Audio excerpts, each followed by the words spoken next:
Assalamualaikum warahmatullahi wabarakatuh. Hai guys, kembali lagi bersama saya Vanessa Nelkufar, Program Studi Manajemen Pendidikan Islam, Fakultas Tarbiyah Institut Agama Islam Negeri Madura. Di sini saya akan memaparkan materi tentang analisis strategi. Analisis strategi di sini ada 4. Yang pertama adalah analisis faktor dan internal eksternal.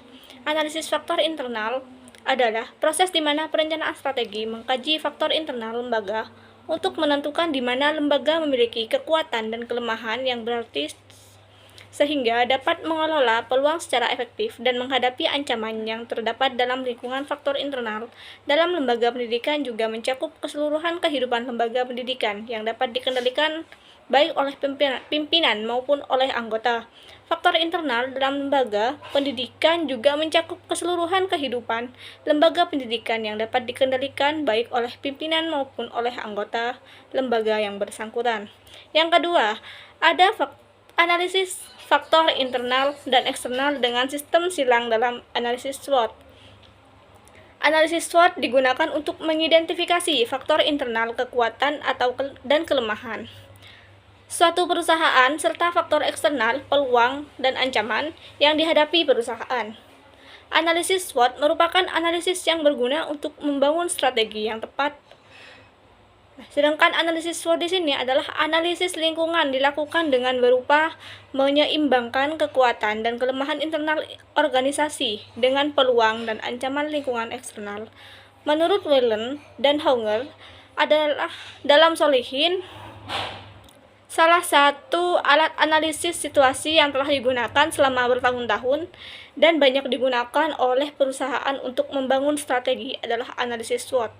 Hasil analisis SWOT adalah mengidentifikasi kapasitas khusus perusahaan yang timbul dari sumber daya dan kapasitas internalnya, serta beberapa peluang yang belum dimanfaatkan oleh perusahaan, misalnya karena kekurangan mengenai kapasitas internal perusahaan. Yang ketiga, urutan asumsi pilihan strategi. Asumsi adalah anggapan atau perkiraan keadaan yang bersifat sementara atas suatu hal atau parameter yang harus ada bagi keperluan perhitungan perencanaan strategi.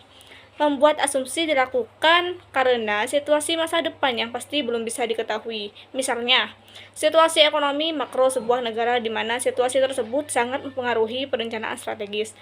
Dengan ditetapkannya asumsi pada awal proses perencanaan strategis, maka analisis dapat dilakukan lebih sederhana dan cepat, serta skenario perencanaan dapat disesuaikan dengan kemungkinan realitas yang akan terjadi. Sedangkan yang terakhir yaitu yang keempat, manfaat balance scorecard. Manfaat di sini balance scorecard adalah salah satu metode yang dapat digunakan untuk mengukur kinerja suatu perusahaan dengan mempertimbangkan aspek finansial dan non-finansial.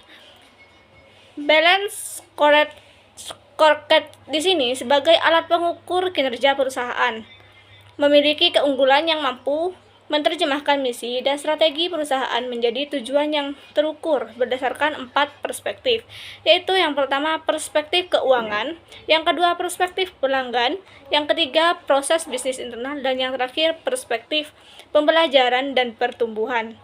Balance scorecard di sini tidak hanya mengukur hasil akhir outcome, tetapi juga melihat aktivitas yang menentukan hasil akhir outcome driver. Mungkin hanya itu yang dapat saya sampaikan, kurang dan lebihnya mohon maaf. Wassalamualaikum warahmatullahi wabarakatuh.